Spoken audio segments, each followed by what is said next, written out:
What's up, everybody? It's Bobby, and today we're here to discuss our final thoughts on the Samsung Galaxy S10 Plus.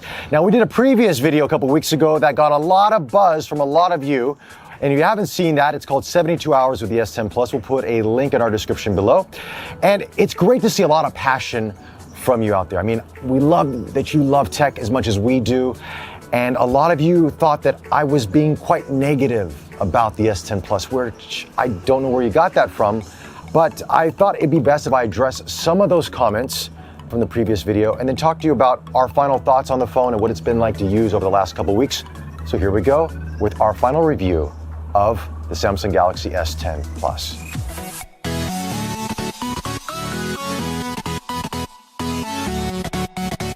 Now, a lot of you had some very opinionated comments about what I thought because you thought I was talking bad about the phone, and I wasn't.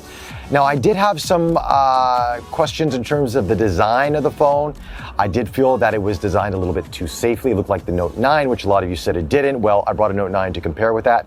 I did have some issues about the color, the prism green here, and those thoughts are still relevant as of today, even after 2 weeks later. And there was a lot of talk on YouTube about this reader because myself included and a lot of other reviewers were actually using it wrong. We were pressing on the screen for it to recognize our finger and unlock the phone, because that's what we're used to doing with optical readers out there from other manufacturers. Someone came out with the video and said, no, all you need to do is just tap on the screen. Don't even have to press, just tap, and it will unlock the phone much easier. And they are right. However, I will say this, it doesn't always recognize your fingerprint the first time out. For me, I have to do it a couple different takes on it to get it working right. Now, Samsung has released firmware updates to fix that, and they did say they are going to release future firmware updates to improve the functionality of the ultrasonic fingerprint reader, but it's not 100% there. Overall, there's so many great things about this phone, and I think a lot of you misinterpreted that because I had some issues with the design in terms of its similarity to previous phones and color. So I just want to get that out of the way, that this was not a negative review then, and it won't be a negative review now. But I am going to be non-biased, and this review is not sponsored by Samsung in any way. So these are my thoughts and my thoughts only. All right, let's recap some of the specs here. First and foremost, this is a 6.4-inch dynamic AMOLED display, a 19:9 aspect ratio. So it's much more longer than wider. Internally, we have the Exynos 9820 octa-core 64-bit processor. It's an 8 nanometer instead of the 7 nanometer. 8 gigabytes of RAM, 128 gigabytes of onboard storage, which is expandable as large as you want to go because Samsung allows you with the micro SD card slot. Of course, if you get the ceramic versions, you can get 512 with 8 gigabytes of RAM, but if you go to 1 terabyte of storage, you can now get 12 gigabytes of RAM in a phone. Also, you have a 4100 milliamp battery inside of this, reverse wireless charging 2.0 on this as well, headphone jack. This is the first phone that is certified HDR10 Plus on the display. So if you're watching, let's say, Netflix content that is HDR10 Plus, you are going to have a beautiful visual experience with it. Arguably one of the best displays on any smartphone on the market currently out there. Samsung has hit a home run on it. On the S10 Plus, you have 3 cameras on the back of it, wide angle, you have your standard focal length, and of course your zoom. And then of course you have 2 cameras in the front. One is basically for depth sensing, the other one is for your selfie camera on that. So you are covered optically on this phone for pretty much any scenario you want to shoot in. Okay, so let's talk about the positives that I have experienced over the past couple weeks with this. First, the display.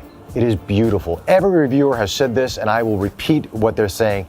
It is stunningly beautiful, super crisp, super sharp, and Samsung has tweaked the colors a little bit more. So while you do have that vivid high saturation mode, if you go to normal mode, it actually tones it down and it makes it much more usable if you want to edit photos or look at photography or video content. I prefer that, so I actually brought it down to the normal viewing. One UI is a big enhancement. I love it much more than TouchWiz. TouchWiz was great, has a lot of functionality to it, but I feel that One UI is just more usable. I'm not a big fan of the design of the icons, but that's my personal preference. You can change those icons. A lot of you told me that in the comments from the previous video. I know that. I'm just talking what's out of the box because a lot of users don't go and change a lot of these things. They just stick with what Samsung gives them. What else do I like about this? The cameras. Samsung has done a great job with these cameras. In previous phones, from the S9, the Note 9, and other versions besides that, I always felt like they were a little bit overexposed. There was too much noise reduction going on. They just felt like there's too much software getting in the way of making these images look as good as they can. And I think Samsung has heard that feedback from a lot of us out there, and they've reduced that. The images look much more natural, much better high dynamic range to the images as well. The selfie camera has improved greatly. The DxOMark testings out there, look at them for yourself. It's one of the best selfie cameras I have used on any phone. Just really good images out of the selfie camera. So Samsung, thank you so much for doing that. On the back end of it, it's got that wide angle lens, which wide angle is now becoming the in vogue thing in a lot of smartphones out there, and they did a great job with it as well. And you can actually correct some of that distortion within the settings, but you can keep it if you like, if you want the artistic look to your images. The live focus mode works relatively well. It's not perfect. Sometimes it captures certain things better than others, but comparable to what's on the market as of today. Now, you know there's a variable aperture in this camera. There's a f1.5 and f2.4, and it's a mechanical aperture.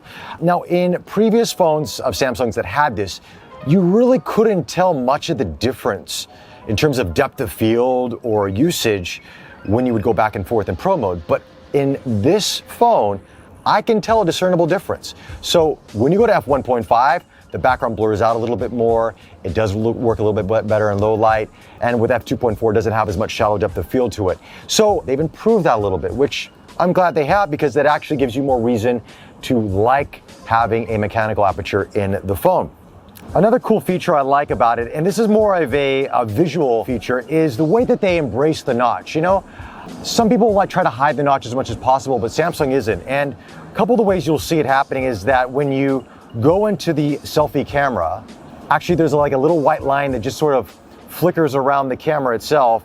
And then if you want to do, let's say, a selfie timer, actually the timer will be a white sort of like ticking clock that goes around the camera. And then when it's fully white, that's when it takes the shot. So it's actually quite cool. And I think it's just a great way to implement that notch into the whole system and make it part of the UI versus trying to hide it. What else do I like? Wireless charging is fast, man. It's great. I mean, Samsung has always, to me, been a leader in wireless charging on phones. And with this faster charging 2.0 technology they have into it, I mean, I'm not really missing the wired charging aspect of it. It works great. Reverse wireless charging, it's fun for the accessories like the watch and like the buds, but I wouldn't use it to charge another phone. I mean, honestly, it's more for accessories than it is for another phone, but you know, if you want to do it, go for it. But now let's get to some of the things I'm not a big fan of. Now, as I mentioned before, there is curved glass on the front and back of it. Now, this is a design language that Samsung has been used in a number of phones, going on from the S7 Edge all the way up to today. I personally am a little bit over the curved edges, and I'll tell you why. While we don't have any black border virtually around this phone except for the top and bottom of it, these curved edges aren't really usable. If you want to highlight text on the side or tap on something, you can't. It's kind of a pain to do it because your finger's slipping off.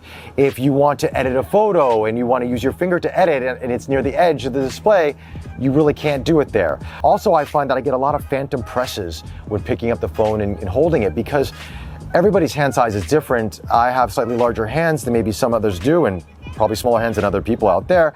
But I feel that when I'm grabbing it, it's I'm getting this vibration feedback. I'm like, what's going on? And it's just me touching the edge of the display. So maybe there's something that Samsung could add into the phone to negate that. Maybe some software to say, like, you know, desensitize the edges. But as it is right now, it is a little bit of an issue for me. But overall, I prefer to have a flatter display, especially when it's this narrow and this long, because I want all that screen real estate to be used. So those are my thoughts on that. Now, another thing I'm not really a fan of, it's not to say I'm not a fan of, but I wish they would improve. When using the fingerprint reader underneath the screen, when the screen is off, you kind of don't know where to put your finger at. There's no visual cue or, let's say, like a pulsating fingerprint to say, okay, this is where you tap. It's you sort of have to guess. And while muscle memory takes over, the more times you use the phone, the more times you do it, it still would be nice if Samsung did put some sort of visual cue for you so you know, oh, I tap right here and it unlocks the phone. Overall, I feel like it's something they could improve on the fingerprint reader as a whole, especially for new users out there. Now, Samsung has also introduced a lot of AI elements into this. Computational photography is big, and it is in this phone. Now, one of the things that they're touting with AI is a night mode that they have, okay? Now, we're seeing other manufacturers do this as well, but I have to say that I'm a little disappointed in how Samsung implements the night mode. First off, there's no dedicated button for it, so you basically just shoot at night and then AI takes over. But it's not really that big of a difference from taking a standard photo. I felt like, yeah, it could be better, okay? Those are really my only issues with the camera. I think Samsung's come a long way with it, and I'm really happy with it. I think that's really about it, honestly. I mean, yeah, the icon design's a little bit cartoonish for me, but as I mentioned before, you can change that. It's a solid phone. There's really not much you can fault the S10 Plus for. But there is a question I have about the S10 Plus after using it for a couple weeks, and I thought to myself, I'd ask you guys this as well. With the Note series coming out in a few months' time, and the Note series is relatively the same size, maybe slightly larger, you have S Pen functionality to it, and you could say that Samsung improves on the tech that they put in the S series, they put a little bit better tech in the Note series. Is it worth Samsung to have a Plus version of this phone when you have the Note coming out in a few months' time? Is it better that the S series just have, let's say, the 6.1 inch variant and maybe the smaller S10e variant, and then leave the larger size to the Note? I don't know. What are your thoughts? Anyway, those are my thoughts on the Samsung Galaxy S10 Plus. Leave me your comments below. Don't forget to subscribe to us on YouTube. Follow us on Facebook. Until the next one, take care.